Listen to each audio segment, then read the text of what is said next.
Hello everyone, and welcome to the latest Minty Reacts, and we are here for the next episode of Avatar the Last Airbender, Book 3, Season 3, whatever you want to call it, episode number 6, The Avatar and the Fire Lord. I'm really hoping this episode is a lot of story, and a lot of, plot progression, because the last episode of The Beach was properly unhinged. Just completely properly unhinged. I'm not saying I didn't like it, it was just very much unhinged, and if you watch the reaction, which you can watch it right up here, I don't know what to say during it, because I don't know what's happening during most of it. But either way, I'm still doing the same recording session. Let's just get into this episode so I can hopefully have a palate cleanser from the unhinged nonsense that was the last one, and let's just get going with this, shall we? So in 3, 2, 1, let's get going. To understand how the war began, if you want to know how to end it, meet me on my home island. Alright, this feels like it's just coming out of nowhere. But hey, I'm here for it already. Okay, Roku.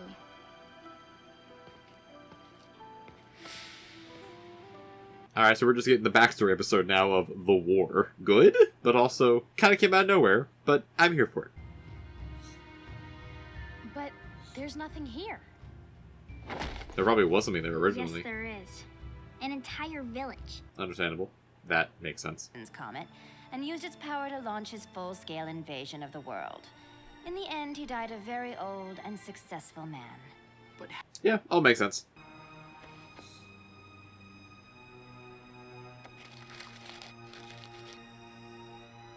What does it mean? Secret writing. The secret history in the Dragonbone Catacombs. What a badass name. The Dragonbone Catacombs? What an absolute badass name.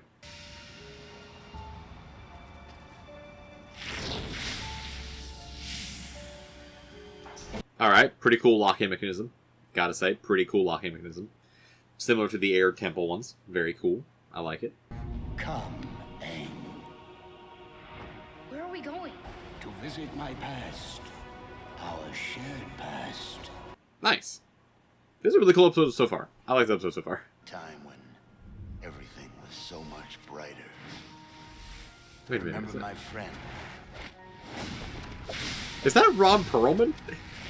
Did they get Ron Perlman to voice Sozin? You were friends with Fire Lord Sozin? Back then, he was just Prince Sozin. And he was my best friend. That all makes sense. A lot happens during, life. You don't have to tell me. Don't worry, it gets better. Now come with me. We have a party to attend. Roku seems like a really cool character. And if it actually is true that he's getting his own spin-off series, that sounds awesome. It is our honor to serve you, Avatar Roku. Meanwhile, Roku's like, what? I'm just a bumbling person. What? What do you mean I'm the Avatar? Oh, what do you mean? When the day came when my friend Roku had to leave the Fire Nation and face his destiny as the Avatar, he needed to travel the world so he could master the other elements. Yeah, I'm definitely looking up the voice of Sozin after this, in the credits, because, that sounds like Ron Perlman. It sounds like Ron Perlman doing his Slade voice, but just, a little bit, less. But this is a royal artifact. It's supposed to be worn by the Crown Prince. I want you to have it. Yeah, cool, so that's how he got that. That's cool. And that's how he got his headpiece. Very cool. It was the place where I was trained to master airbending, and also where I met an old friend of yours, Gyatso.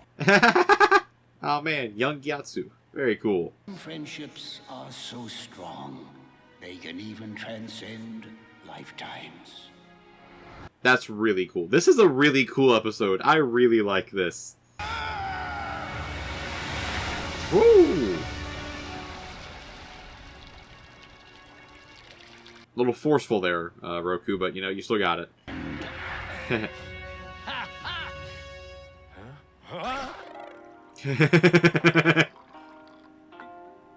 Damn, beat him there so fast he has to make some tea too.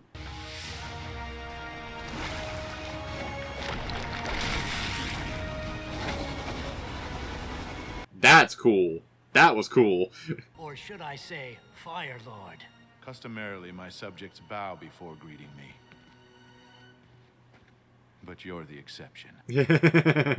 I'd hope so. You're best friends. He was my best man. Oh, you get married. Let's go. Roku, it's that girl who didn't even know you were alive. Damn, Aang. And being the Avatar doesn't hurt your chances with the ladies either. I believe it, Roku. Excuse me. May I borrow him for a moment? It's not very traditional, but okay. That voice is also familiar. Who are the voices in this episode? Dance with someone. Lighten up. I know, but just hear me out. What if we went to war? Our nation is enjoying an unprecedented time of peace and wealth. Our people are happy, and we're so fortunate in so many ways. Then keep it that way, Sozin. Then keep it that way. In our hands is the most successful empire in history. It's time we expanded it. No. Sozin, no. Fight my warning. Yeah.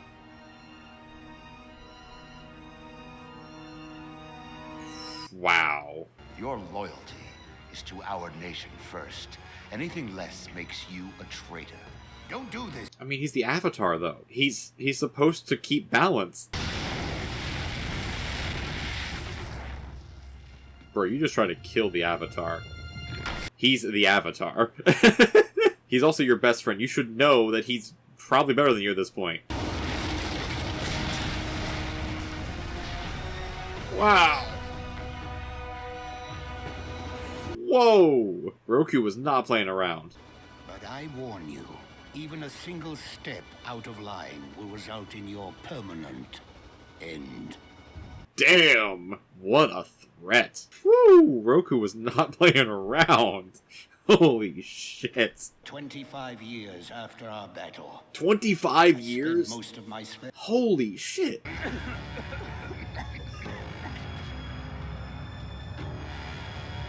Let's go! Okay, either the Fire Nation attacked or the volcano just erupted. Or it erupted because of the Fire Nation. Did Sozin erupt the volcano that destroyed Roku's home? If so, that's pretty messed up. Still feel it rumbling and see the black plume of smoke. I had never seen anything like this catastrophe. Okay, no, Sozin did not do it. Sozin did not erupt the volcano. Because that would have been really villainous if he did.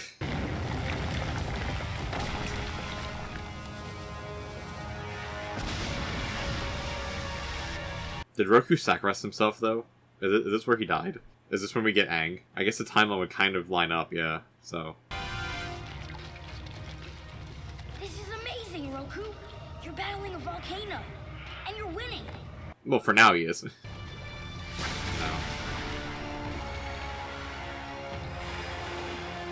That's badass, though.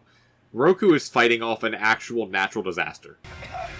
Get out of here! I'm fine! No, you're not, Roku. You are dying.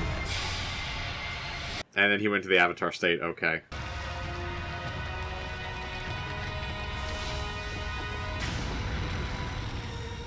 And then the second volcano erupted. What the hell? Sozin? Sozin? Not a moment to waste. Sozin? You actually came back to help him? What? I'm intrigued. I'm invested now.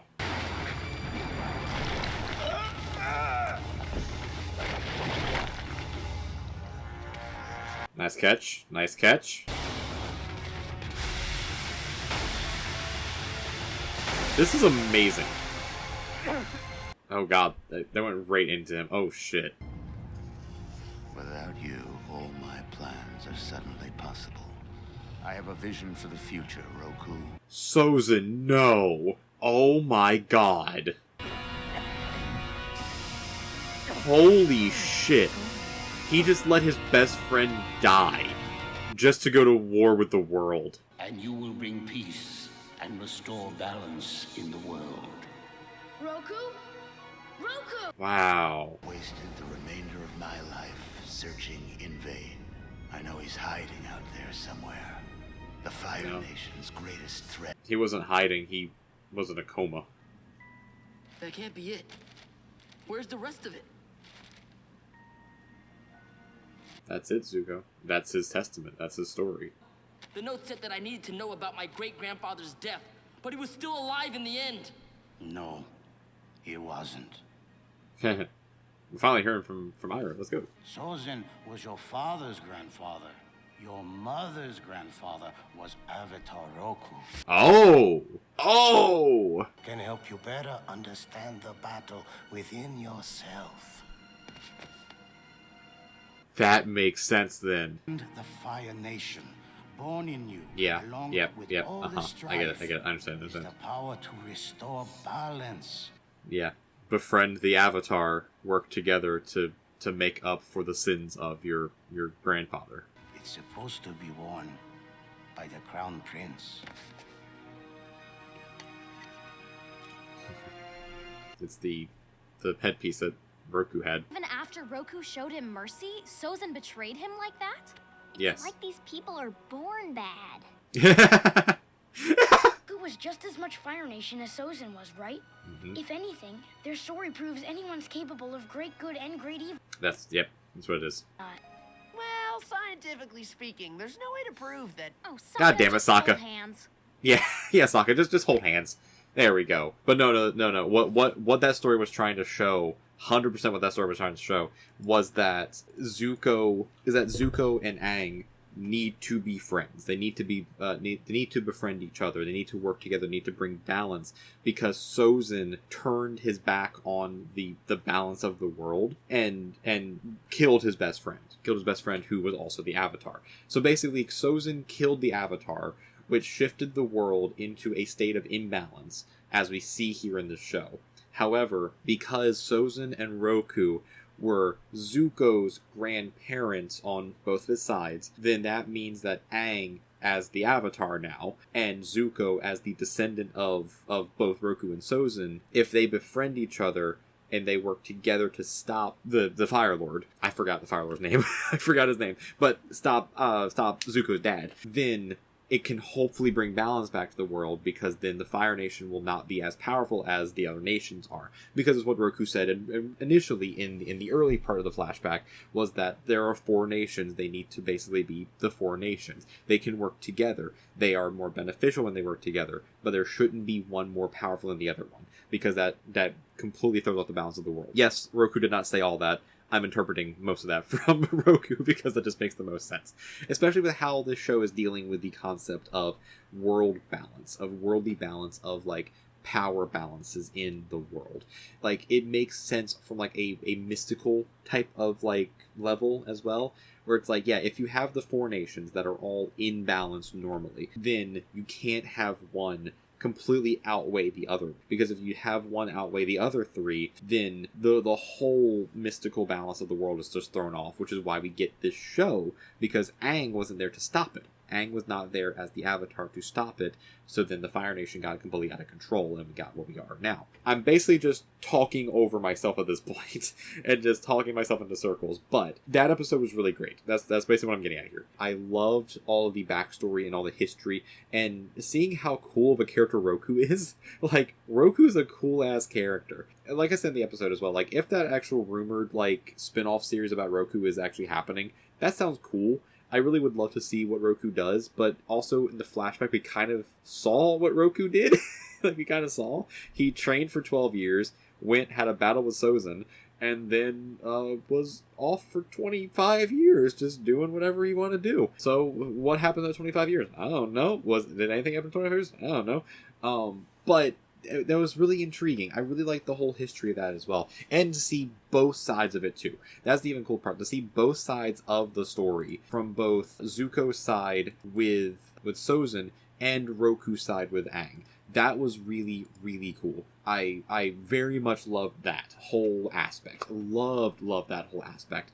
Like, seeing both sides of it as well, it goes back to the whole balance theme as well, where, like, we need to see both sides here to understand what exactly is happening. And also looking at the cast list, I was correct. Sozin was in fact voiced by Ron Perlman. I knew it. I knew he was voiced by Ron Perlman. It sounded like his Slade voice from Teen Titans, just a little bit less. Just like a little less menacing than Slade is. But I knew that was Ron Perlman. I knew that was Ron Perlman. It's cool. And also, Ty Min, the Roku's wife, voiced by Grey Griffin. Because of course she was voiced by Grey Griffin. That's why the voice sounded familiar. It was just Grey Griffin, which is really cool. So knew picked up those voices. But that was a really good episode, and I've already talked myself into circles here. I think I know what I'm talking about here. I think I have my idea straight for what I'm talking about here with this whole theming stuff. I'm just not wording it correctly at all.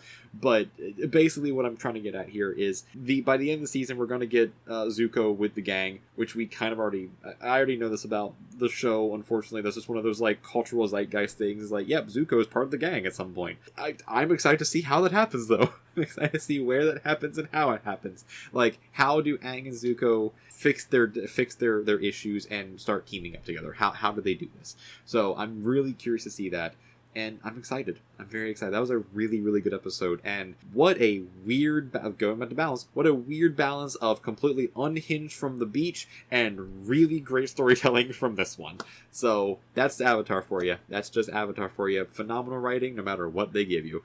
But either way, if you like this episode as well, leave a like as well. And let me know down in the comments as well what you think about this episode and all of my talking in circle theory, plotline, thematic stuff that I was trying to mention there. Let me know down in the comments there what you think about all that stuff and your own interpretations of what I was trying to say there and what this episode was trying to say as well. If you want to see more reactions as well, go ahead and leave a subscription. You'll be notified of all the reactions I post and all the other videos I post as well when I start doing them. Both my reviews and my video essays when I start doing them again at some point.